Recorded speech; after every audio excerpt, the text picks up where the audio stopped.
Kaya pala ako hindi nakakalakad ng mabuti.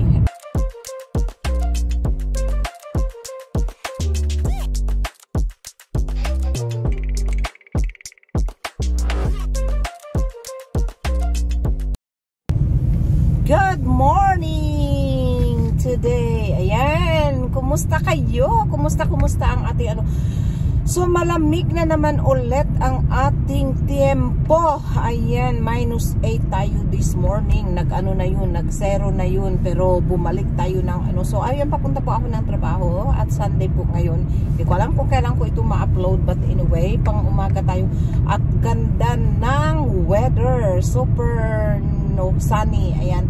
So ayan po mga kalab sa ating paglalakbay na nag-iisa. Ay, ang silaw ng araw na naaano yung ating mata. Ayan, masilaw kasi yung araw. So ayan po mga kalabs, hi. Sana'y nasa mabuting kalagayan kayo. So shout out po kay Beastie Buddy, Lourdes Galela, si Maria Salas, Cherry Soles, Marilyn Lopez. Ayan, nakita ako na naman si Marilyn Lopez, si Maria Soriano na nag-comment sa ating vlog. So maraming salamat talaga sa inyo, sa inyong pagbalik sa aking channel. Kahit man maliit lang ang ating views, ay patuloy lang tayo kasi itong ating vlog is parang may maalala tayo pag tumanda na tayo. Matanda na pero pag tumanda na talaga tayo, di ba? Yan, hindi naman sa ano. Kasi itong akin ay gusto ko lang mag-share kahit hindi maraming nakakaalam sa aking buhay, okay lang yun. Charot.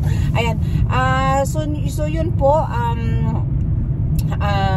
nasabi ko dito na lumabas na po yung nakakalungkot na balita na sinabi ng doktor sa akin. So ayan, hindi talaga makikita sa loob, hindi talaga makikita sa labas ang anong nasa sa loob natin, kasi lalo na ako ay kahit sa mga negative na mga balita or sa mga hindi yun na nga, negative na nga yun, hindi magandang balita talaga. Bisaya nga hindi man makabalo magtagalog anyway. So yun, na lang tawag Bisaya na lang kaya ako. Pero di man makaintindi ang tanan. O mag-Ilongga na lang kaya ako. Agoy, Ginoo ko. Bitaw oy. Tawa lang ako sa sarili ko, hindi. So ganito po yun. Nung nakita nyo yung ano ko noon, di ba nakita nyo minsan yung, ayan yung araw, sandali ito. So nung nakita nyo minsan yung ano ko, yung ako nasabi ko, i-continue ko yung result. So ito na po yung result. Nung Thursday po kasi nagpunta ako ng physiotherapy. Ngayon, yung mga nerves ko ay grabe ang inflammation. Kaya pala ako hindi nakakalakad ng mabuti. Kaya nagkiang-kiang, ano ba yan? Yung left tuhod, hindi yung left tuhod, yung left na paa ko, hindi ko siya talagang malagay ng 100%. Nasa 55 to 60% lang kasi sobrang sakit. So yung sinabi ko sa inyo noon na nagpunta ako ng doktor, ayan, yun na nga yun. So nagpunta nga ako ng physiotherapy. Ngayon inano yung nerve ng aking from down to tuhod papunta dito sa likod. Kaya pala siya masakit dahil grabe ang inflammation ng aking mga nerves. So at saka may tubig yung tuhod ko. So ngayon ang gagawin ay kailangang tanggalin yung tubig sipsipin yung tubig sa tuhod ko. Medyo kinakabahan ako kagabi, hindi na ako gaano nakakatulog dahil iniisip ko paano masakit talaga yun. And then hindi lang doon, kundi gagawan ako ng acupuncture. Acupuncture means yung anuhan ka ba ng sinulid? Parang ganun yun, di ba? Anuhan ka ng sinulid dahil anuhan yung mga nerves mo. So sabi nila hindi daw masakit, pero palagay ko masakit yun. Hindi ko talaga alam. But anyway, so mayroon ako appointment bukas. Ako'y kinakabahan talaga. Hindi ko alam kung anong mangyayari dun. At pero yung physiotherapy talaga, sinabi talaga niya sa akin na kailangan ko yung gawin at once kasi yung inflammation ko ay lumala. Pwedeng mangyari sa akin na hindi ako pwedeng magtrabaho. Actually this week talaga kailangan bibigyan talaga sana ako ng doktor ng ano tawag nitong sick leave, pero hindi, sabi ko hindi ko naman kailangan dahil baka pag nasa bahay ako'y nakahilata lang at baka lalala. So ngayon kinausap ko yung boss ko na okay, ano ba sa palagay mo, hindi ko na lang tanggapin yung hindi ko na lang tanggapin yung sick leave, pero pwede ba akong pumasok in calm way na gawin ko yung, kasi pwede naman, mayroon na akong choice na pwede ko naman gawin na tawag nitong kung ano lang kaya ko, kung kailangan kong umupo, kung kailan ko kailangan umupo, or kung kailan ko kailangan tumayo, kasi hindi siya pwedeng nakaupo all the time, hindi din siya pwedeng nakatayo all the time. So kasi yun paa. So yun ang situation ko ngayon na medyo tricky talaga kasi yun na nga, parang walang pwede, hindi din ako pwedeng makahiga all the time kasi nga yung sa likod ko. So kailangan kong gawin yung anong gusto ng katawan ko. So ngayon nag-ano kami ng boss ko, buti na lang yung boss ko ay pumayag siya at ayun na nga, pwede akong pumasok, and then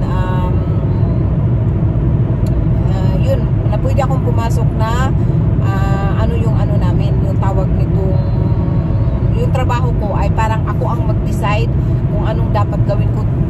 Kaya nga kahapon nga din medyo kasi busy kami talaga sa so na-over yung ko, so of course mayroon akong painkiller, mayroon akong medicine, may mga medicine ako iniinom. Matagal na akong nag-inom ng medicine for these reasons nga mayroon talaga hindi nawawala yung sakit. So ngayon na talaga yung mga kalabs, na nakita na talaga kung ano talaga ang rason kung bakit hindi nawawala ang sakit. So minsan iniisip ko, inom lang ako ng medicine, tapos buti na lang at yun talagang talaga nila ako, yung ginawan talaga nila ako ng pinadala talaga ako ng doktor ng physiotherapy at parang makita talaga kung kasi sa naman sa magnet röntgen, x-ray tawag nitong, medyo serious ang ating usapan ngayon mga kalabs. Sa x-ray naman kasi siya yung tawag nitong, yun na nga, mayroon siyang para yung yung parang liquid ba niya ay nag-thicken siya, bumaga ang kaya isa yun ang nag-cause ng inflammation. Ngayon dahil hindi ngayon na take care kaagad, dahil sabi ko baka sa sobrang rough day lang kaya siya sumakit yung tuhod ko, at saka baka dahil tumanda na ako so sumakit yung tuhod ko. Ay sus pala, hindi pala. So kayo pag tumanda kayo, pag umabot kayo ng 50, pag mayroon kayong sakit, magpa-doktor kaagad. Huwag sabihin na baka lang ay dahil sa tanda or baka lang dahil belongs daw ito kapag tumanda, pero hindi pala yun totoo. Alam nyo bang hindi ako makaupo ng, alam mo ba sa atin yung nandyan tayo sa yung nasa labas tayo na umuupo tayo na yung talagang nakaupo kang walang upuan pero yung tuhod mo'y tuping-tupi at yung puwet mo parang mapunta na sa floor, mapunta na sa ano ba tawag niyan? Sa lupa. Yun. Hindi ko na magawa yun. Hindi ko na magawa yun.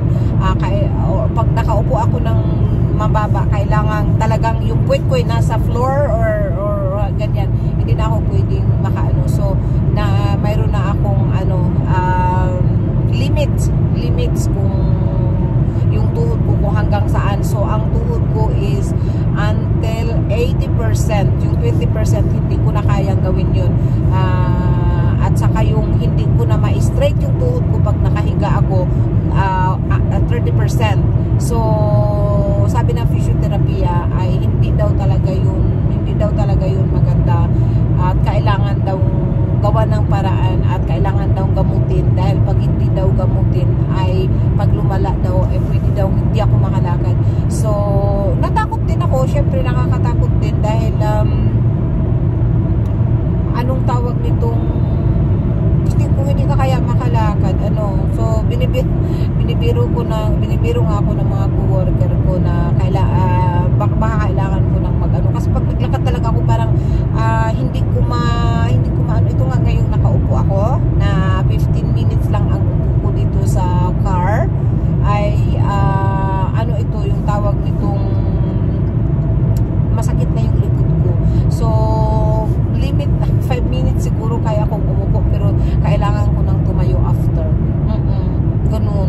Ganun mga kalab. So ganun ang nangyayari sa akin. So medyo naaano din ako na tawag nito na nakakatakot din kasi syempre tawag nito yung health mo pag talaga. Pero pray ko lang talaga sa Lord na ma-okay na ito. At saka syempre naumpisahan natin gamutin kasi talagang ginamot naman na talaga with medicines pero hindi kaya sa medisina.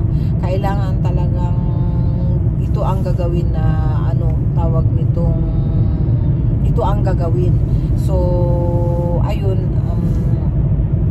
yun na nga, bukas ibabalita ko na lang sa inyo sa next vlog ko kung ano ang mangyari at ano ang sabihin ng at saka talaga sabi ng physiotherapy baka medyo matagal akong mag-sick leave pero alam nyo ba hindi ko talaga ang mag-ano ng sick leave. So na lang ang gagawin natin pag hindi ko talaga alam. So naano din talaga ako na natatakot or kaya tingnan na lang natin kung ano ang dapat gawin ko at anong dapat siyempre kailangan at saka kailangan kung may terapiya. So tingnan natin kung ano ang mangyayari. So ayan, andito na ako, malapit na ako sa work at talagang ang silaw ng araw mga kalabs at talagang nakatitig nakaano sa natin sa mukha natin. Ayan, di ba ang silaw ng araw. Ayan, yun ang ibabalita ko sa inyo mga kalabs. Ayan, kaya medyo hindi ako pwedeng hindi ako maglayas pag after work na sa bahay lang talaga ako. So kung nakikita nyo din sa mga vlog ko, wala na talaga akong nakikitang tao kundi yung sa trabaho kong mga customers, mga co-workers, tapos yung tawag nitong yung sa bahay ako lang. So magtiyaga muna kayo na ako lang ang nandito sa mukha dito sa vlog ko. Tsagaan nyo muna ako mga kalab. So kumusta kayo? Ingat kayo palagi at sana'y nasa mabuting kalagayan kayo palagi. Shoutout pala kay Abetsky, kay John's Tooth Vlog, Melma Vlogs, kay Delbo Crow Vlog, ang aking mga loves sa aking YT loves din, nandiyan sila. So yun, ito na pala, paano na ako, parating na ako at magbubukas na tayo ng gate ng ating parking sa ating trabaho. Ayan, at ako ay pang umaga ngayong araw na ito. Dahan tayong pumasok yun. Yan, para hindi matamaan yung ating mirror. Ayan, ilalagay kasi natin ito, tapos yun, nagbubukas na yung ating gate. Ayan. Grabe yung mga kalabs, biglang lumamig. Didilim tayo ha. Pati yung paningin ko didilim. Kaya pupunin na natin ito kasi hindi na natin to kailangan. Pang drive lang naman ito. Ayan, so ibalik natin dito sa lagayan ng ating sunglass. At ngayon ay tayo ipapasort na. Papasort tayo dito sa sariling parking. So may private parking kami. At mamaya pala ay baka may pupunta ako sa isa kong kaibigan na taga-amin, taga Dumaguete siya. So pupunta ako doon sa kanya at mayroon kaming dapat gagawin. Ayan. So nandito na ako sa parking. So baka i-continue ko itong ko mamaya mga kalabs. Continue ko na lang to mamaya pala. Kita tayo mamaya. Kita tayo pero continue pala sa video. Ayan. Ayan. So paalis na ako. So naanak ko dire, hindi ko alam kung pwede kong mag-vlog, pero kung pwede kong mag-vlog ako mamaya. Naanak ko din Ayan, dumating na ako. Dito na ako sa lift nila sa 6th floor siya nakarating. So, tingnan na lang natin mamaya. The next day.